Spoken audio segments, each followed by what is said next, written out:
അപ്പോഴേ ജീവിതത്തിൽ വലിയ വലിയ പ്രശ്നങ്ങളൊക്കെ ആയി ടെൻഷൻ അടിച്ച് ആകെപ്പാടെ അൽക്കുലത്തായി നിൽക്കുന്ന അവസ്ഥയിലാണോ നിങ്ങളിപ്പോൾ ഉള്ളത്? എന്നാൽ ഞാനൊരു കാര്യം പറയട്ടെ, നിങ്ങളുടെ ഹാപ്പിനെസ്, അതായത് നിങ്ങളുടെ സന്തോഷം, അതും നിങ്ങളുടെ പ്രശ്നങ്ങളും തമ്മിൽ വലിയ ബന്ധമൊന്നുമില്ല. ചെറിയ ബന്ധമൊക്കെ ഉണ്ട്, ഇല്ല എന്നല്ല. എന്നാലും നിങ്ങളിപ്പോൾ ഒരു കാര്യം ചിന്തിച്ച് നോക്കിക്കേ. അതായത് നല്ല ഒരു വലിയ വലിയ പ്രശ്നങ്ങൾ ഡെയിലി ഫേസ് ചെയ്യുന്ന ഒരാൾ, പക്ഷെ അയാളെ സംബന്ധിച്ചിടത്തോളം അത് അയാൾ ചിന്തിച്ച് വളരെ സിമ്പിളായ രീതിക്ക് അതിനെ സോൾവ് ചെയ്യും.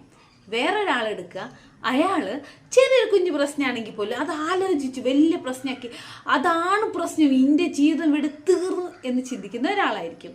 സത്യത്തിൽ ഇവരെ രണ്ടുപേരുടെയും പ്രോബ്ലംസ് വെച്ച് നോക്കുമ്പോൾ ആദ്യത്തെ ആൾക്ക് വലിയ പ്രശ്നങ്ങളൊക്കെ ഉണ്ടായിരിക്കും, വലിയ വലിയ പ്രശ്നങ്ങളായിരിക്കും. പക്ഷേ രണ്ടാമത്തെ ആൾക്ക് ചെറിയ പ്രശ്നമാണ്, പക്ഷേ ഹാപ്പിനെസ്. ആരാണ് ഏറ്റവും കൂടുതൽ ഹാപ്പി ആയിരിക്കുക? ആദ്യത്തെ ആളായിരിക്കില്ലേ? തീർച്ചയായിട്ടും ആദ്യത്തെ ആളായിരിക്കും. അപ്പോൾ നിങ്ങൾ അധികം ഒന്നും ചിന്തിച്ച് കൂട്ടൊന്നും വേണ്ട, പ്രശ്നങ്ങളൊക്കെ അതിൻ്റെ വഴിക്ക് അങ്ങനെ നടന്നോളുന്നേ.